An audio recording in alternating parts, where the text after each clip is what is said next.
Hey there, Rivermen fans. I'm Jason Ruff, joined by Rivermen head coach John Trudel. It's time for another edition of Trudel's Take, brought to you by Health Alliance.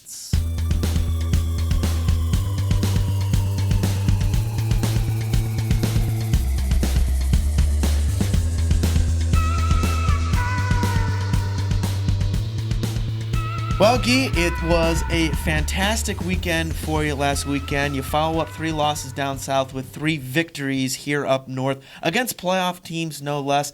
How did you think your team responded and really rallied from that tough weekend down south to really put forward the type of effort you wanted to see?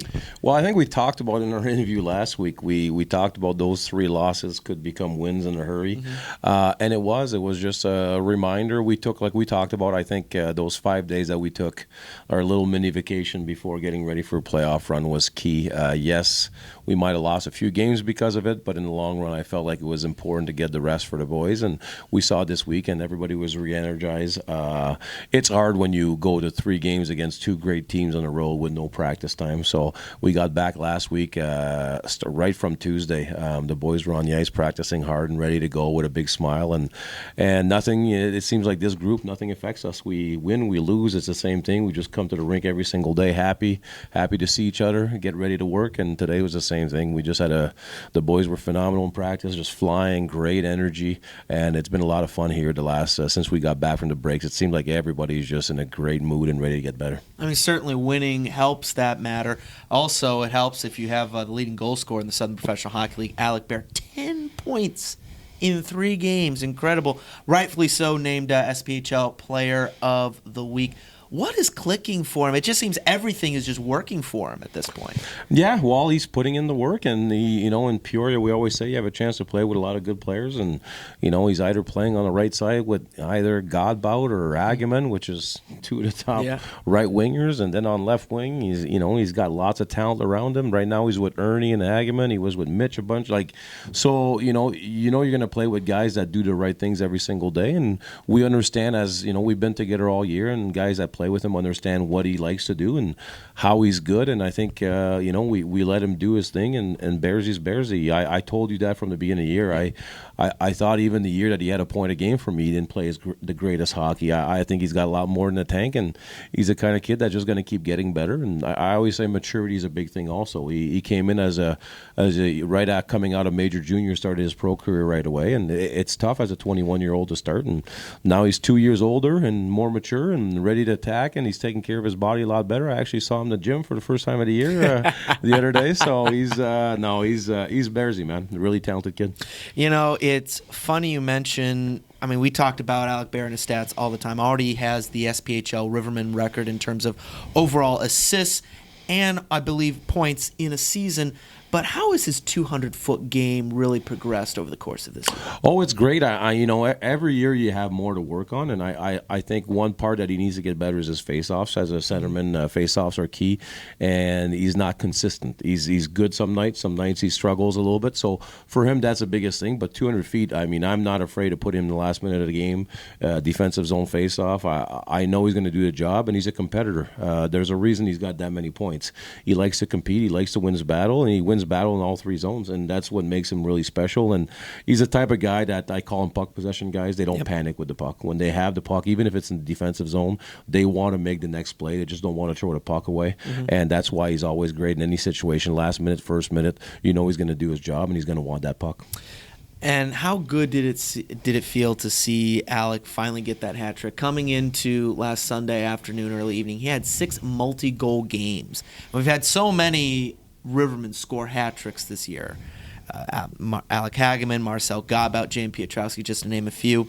But how good did it see him to finally pop in that 3rd one and see the hats come down flying for him? Well, I think we're always happy. That's the biggest thing that the first meeting of the year we have in Peoria. I always say you coach a lot, or you played on a lot of hockey teams, and you realize that a lot of people spend their year jealous of other people's ice time or jealous of their success instead of having, I always say, we have 19 players on the roster right now.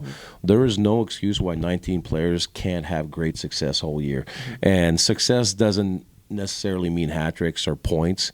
It means whatever role you have on the team, be the best at it and everybody enjoys when you are doing well. And I think that's the biggest thing we have in Peoria. Everybody's on the same page. We don't care who scores. We know our top guys, our top offensive guys, but at the same time, we're excited for anybody that has success. I thought that line wisely with Patrick and Assad was our best line last game, and everybody, even on video this morning, and everybody was pumped for those three because they did so many great things habit-wise and stuff like that. So for us in Peoria, it's just about enjoying each other's success, not being jealous, but just understanding what your role is on the team, and whatever role is, be the best at it, and when you're the best at it, we're going to celebrate you. Whatever your role is, we'll celebrate you, and we'll be happy for you. Is that part of enjoying the process and enjoying the grind and the quest to be great? Yes, because it is a grind. A season is long, and if you can't come in the ring feeling good about yourself and having teammates that feel good about you and the job that you bring or what your role is or your job is to the team, it's not worth playing hockey. And here in Peoria, that's why everybody, I think, is happy to come every single day. We do honestly really, really appreciate the jobs of everybody, but also celebrate it. And we celebrate the success, whatever your success was. Like I said, Wisely didn't score last game, but he had 3 assists, and his second and third efforts and his habits were, I think, the best on the team. So that's why he was the star of the video today. So, you know what I mean? So we just celebrate guys, whatever their role is, and we're happy for them. And I think that just brings an enthusiastic kind of group that every single day we come to the rink, practice our game, we have fun together. Yep. And it does seem this group really does enjoy each other's company, enjoys the process, enjoys the grind. How rare is that to see on teams, just in general, taking the Rivermen aside, how rare is that to foster that group that really enjoys each other's company and enjoys the grind, embraces it? Well, we say it time after time, you bring in good people and they enjoy it, and that's what we do here in Peoria. And especially this year, we felt like no matter what, by the end of the year, the last 4 games we talk about, we wanted the right pieces and the right people in place to have fun and just enjoy it. And no matter what happens in the playoffs, you know that every day we're going to come here a confident bunch and we're going to go out there and give it our all. And that's all you can ask for as a coach and as an organization. That's how you build it. You want that sense of people wanting to be at the rink, and for me, that's the biggest thing. I love to see my players staying here forever after playing ping pong, working out, doing whatever it takes to be close as a group. So when the hard games and the ups and downs of a game, positive, negative, comes in, they're always going to fight through and fight together. So that's a lot of fun for a coach. Speaking on bringing guys in, some good guys. Jordanernst now recently returning to the Rivermen. He played on Saturday's game in Quad City. We already talked about what you thought his role was and how he did in his first game back, but what role do you envision for him moving forward as the Rivermen get set for playoffs? Well, for him, it's the same thing as everybody else. We want him to be excited of being here, which he is. 2, we want him to, we want to see effort every single day in all 3 zones, which he will do.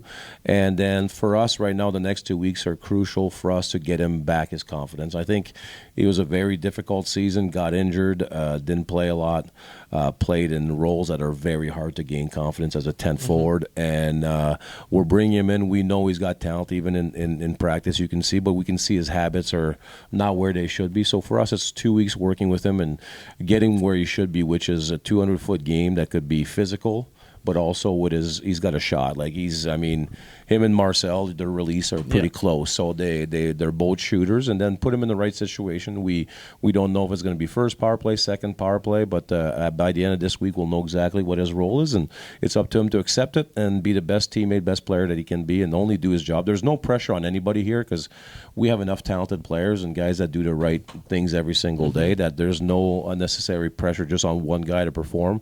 They all have to perform and do the best they can within their roles. You say yourself you have a lot of talent on this Rivermen roster, but of course that roster needs to be brought down to the number you need for playoffs. How has that process been going? We touched on it a little bit last week, but give us an update on that process, on getting the playoff roster down and set. I know Brandon McMartin, unfortunately, having season-ending injury. You brought in another defenseman as well. How has that process been for you? Well, we just brought in actually Casey, which is a center. He's a left-handed center that he wins face-off big times, and we didn't have. We feel like Ryan's a young man. He does really well, but again, he's not consistent on his face-off. So having Casey here as a centerman, the left-handed shot, we can do a lot of things with a guy that wins a lot lot of face-off, and he's that another physical presence. And then, unfortunately for Marty, he went on this season ending. It's been a struggle all year since his injury to his shoulder. And then we still have Alleman lately on the IR, that the 30-day IR, that we have to figure out a process for them. But I think the picture is starting to be pretty clear. I think we have enough guys to put in different roles to have a lot of success. It's all up to them if they want to buy in like they did last weekend. I thought last weekend was a big step forward for us. I think instead of letting the game come to us, we went and got the game. It was a big difference. We didn't wait for the flow of the game to just come. We actually went after it and just grabbed those games. And that's what we have. That type of mentality in playoffs is really dangerous, especially 2 out of 3. I understand if you play a 4 out of 7 and they're a grinding series. Us at the SPHL level, 2 out of 3, you have to go after it. You have to go get those games. And I think I'm pretty positive we have a group that wants that. And I always talk about talented guys. When I talk talented guys, I mean a lot of different things. I think this is the best year-wise that we brought tons of leadership.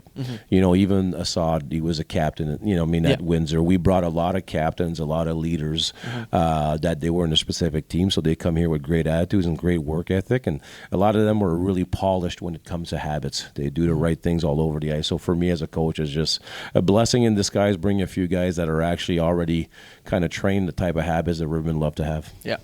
And now, obviously, with this weekend, 2 games set on Saturday and Sunday. No Friday game for the first time in seemingly forever. 3-3s are done. Obviously, Saturday night will be Discover Peoria night. Rivermen wearing their Discover Peoria alternates. Plus, Upper Bowl tickets just $8.11, courtesy of Call Dewey, hashtag Call 811. And then, of course, on Sunday, your last Sunday fun day, pregame fun fest plus a skate with the Rivermen after the game. Guy, what are the goals for this group for this coming weekend, as we now have just 4 games to go until playoffs? Well, I always feel these are the last games that I think as a coach, I try to put everybody in the right situation. I try my best, and I feel like I gave opportunities to a lot of guys to play in different situations. Now, after, a few months, now I kind of see who's good in what situation. It's going to be about really structure-wise. I want to make sure everybody's got their role. So we know exactly first PK, second PK, who's jumping on the ice, when, who's taking the defensive face-off. So it's going to be a lot more structured and see how it goes. Don't get me wrong. I think we trained everybody forward-wise could play last minute of a game or win a big face-off. But I always say, I call hockey a little bit of poker. You want to go with the odds. You know what I mean? If a guy is really good at a certain position, you put him there, and the odds are you're going to have success. So for us right now as a coaching staff, all week we're going to really position guys in where we think they're going to be really successful and go with it for the next 2 weekends, and then hopefully just that momentum of having guys exactly knowing what they're going to do, put it all together, and then when we attack the playoffs, we're ready and we're all on the same page. Okay, we look forward to seeing you guys build that momentum over the coming weeks. Thanks so much for your time. We'll talk to you again next week for our last show of the year. Always a pleasure, Robert. Always a pleasure. Week 19 of Trudel's Take. We thank you so much for joining us. We'll talk to you again next time, Rivermen fans.